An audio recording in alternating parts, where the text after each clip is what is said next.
Hoy en 55 minutos converso con Dilia Leticia Jorge.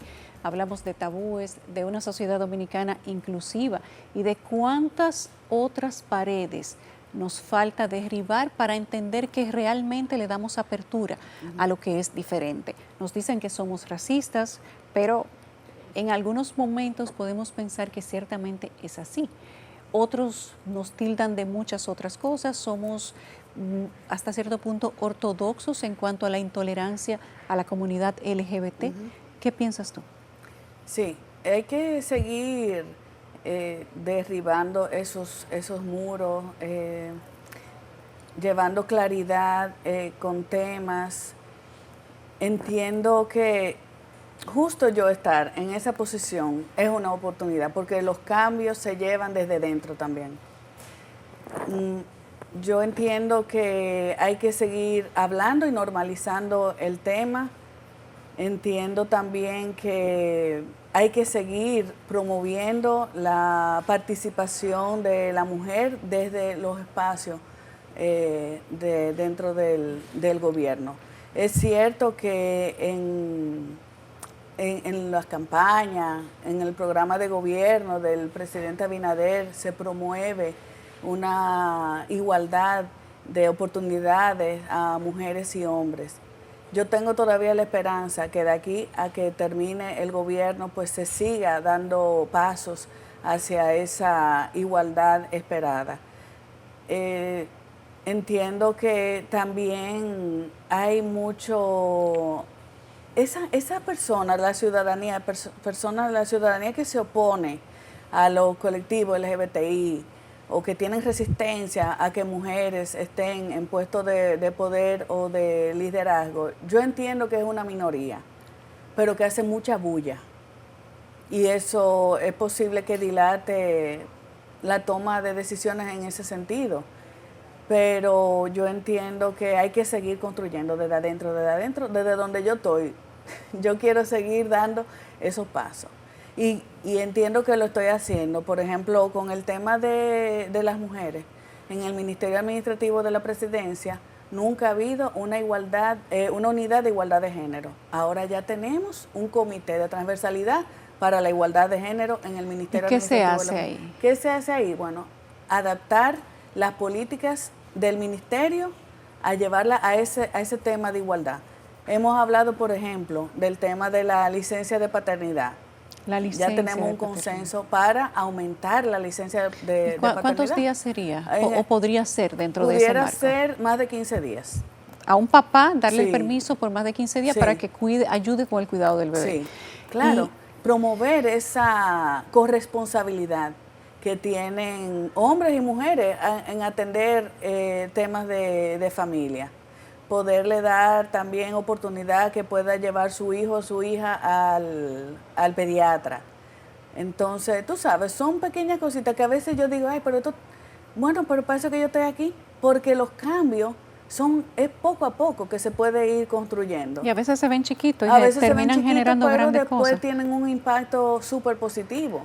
Y entonces, el tema de la declaración de niños, aunque el padre o el supuesto padre o presunto padre no quiera participar en la declaración o en el reconocimiento del apellido. Sí, ese proyecto de ley que quisiera conocerlo, a ver qué fue lo que verdaderamente aprobó el Senado, si es el mismo que hace ya varios años se había dado a conocer, yo tengo mis reservas con eso. Porque entiendo que hay que garantizar el debido proceso. ¿Cómo tú determinas que no se cometerían excesos con esa ley? Por ejemplo, si alguien quiere decir que el papá de su hijo es Juan de los Palotes o Juan Pérez, ¿quién le garantiza los derechos a Juan Pérez de que no le van a adjudicar hijos que no son suyos? Exactamente. Porque hay que ver las dos caras del asunto. Hay que ver las dos caras. Además, es lo que yo también estaba comentando en privado, digo yo, pero y el hecho de tú poner el nombre del padre en un acta de nacimiento, ya tú estás promoviendo, o sea, tú vas a hacer que ese padre verdaderamente sea responsable. Eso no es la solución. No es la solución. Es más, yo al contrario, digo yo, a las mujeres que a veces piden reconocimiento, porque también hay un tabú aquí en la sociedad, No, tiene que tener el apellido del papá. Como que es malo ¿Por que qué tenga es solo un apellido. necesario tener No es dos necesario. apellidos? ¿Tiene alguna Son consecuencia tabúes. legal eso? No, para nada. Quien va a figurar como figura principal es la madre, por ejemplo, con los hijos naturales. Y el padre sí lo reconoce, pero inmediatamente ese padre reconoce a ese niño o esa niña, no solo va a tener derechos sobre ese menor, o sea, va a tener responsabilidades, pero va a tener derechos también. Pero y esa mujer va a tener que depender para cualquier decisión de ese señor, que no está mal, hay casos y hay casos, por eso hay que verlo siempre en derecho de familia. Las soluciones usualmente no pueden ser generales, porque cada caso tiene sus características. Entonces, a mí ese proyecto de ley me parece, creo que hay otros mecanismos para poder garantizar el debido proceso y los derechos. Porque como que está muy alegre eso, que tú vayas y digas a una oficialía del Estado Civil, es fulano. El papá de mi hijo es fulano de tal. ¿Cómo usted garantiza que es fulano de tal? Sí. Entonces, por lo menos en el proyecto de ley, por eso quiero verlo, pero en el proyecto de ley que se había socializado hace ya varios años, era como que el oficial del Estado Civil se iba a encargar de llamar a fulano de tal para ver si él reconocía o negaba esa paternidad. ¿Y qué garantía tengo yo de que llamen a ese señor? O de que esa persona quiera decir la verdad, porque tú puedes decir no es mío siendo. Exacto. Y simplemente negarte, porque a alguien que quiera o que simplemente esté consciente de su paternidad, no necesariamente hay que llamarlo para eso. Esa misma persona va y declara el hijo. Pero ¿por qué hay hijos naturales y hijos legítimos, dependiendo del apellido del papá o no? Sí, pero ya esa diferencia... No deben ser hijos legítimos todos. Claro, pero no, ya esa diferencia no existe. O sea, los hijos naturales y los hijos nacidos dentro del matrimonio tienen iguales derechos. Es más bien pero el término se sigue utilizando. Sí, se sigue utilizando. Y decir está en la hijo cabeza natural es como decirte bastardo. Exactamente. Es el equivalente. Que eso existía y fue eliminado también, los hijos bastardos. Pero ya no, en términos sociales, persiste esa idea como de que los niños tienen que tener obligados dos apellidos. O el apellido del padre. O el apellido del padre. Y como si que no, está mal, y eso no está mal. Hay que educar. O sea, no hay reconocimiento social para un niño que no tiene el apellido del padre. ¿Cómo se cambia eso?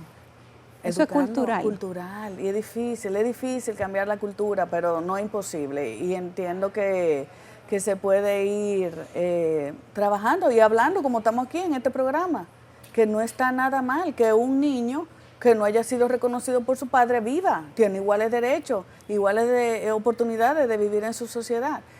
Es posible que haya ido cambiando eso, pero todavía persiste en el imaginario colectivo de que el niño tiene que tener los dos apellidos, del papá y la mamá. ¿Cuál ha sido el mensaje también para la mujer que tener un hijo que el papá no reconozca le dice que su hijo no es legítimo? O sea, no es suficiente la tutela, el apellido, la crianza de una mujer sola para que un niño tenga reconocimiento social. Claro que sí, es suficiente. O sea, que sea una madre soltera, que el padre no haya querido reconocer a esa criatura, esa persona tiene primero iguales derechos y no es menos que los que sí han sido reconocidos por su padre en esos casos. O sea que la verdad que hay mucho tabú.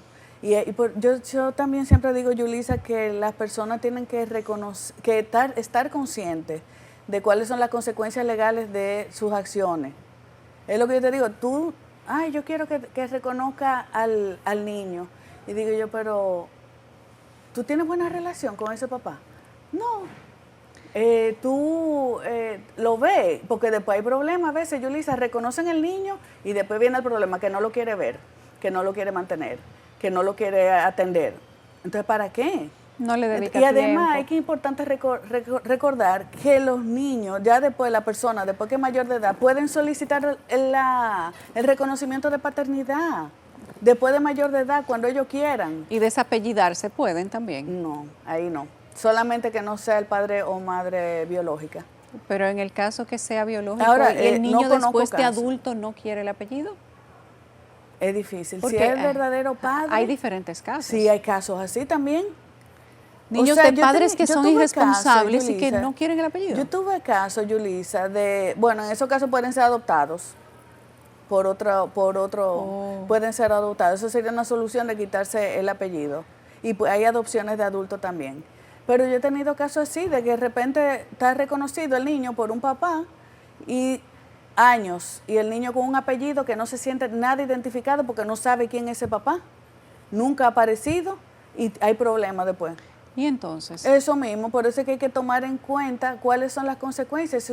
Si usted quiere que reconozca, no estoy diciendo que no, está bien, y es el derecho de los niños reconocer quién es su padre, que yo cuánto, pero cuáles son las consecuencias legales, que va a estar ahí, pero después ese padre se desaparece y ese niño con un apellido, Fulanita Pérez, mierda, ni quién es Pérez, porque mi mamá es que yo cuánto, y el padrastro es fulano.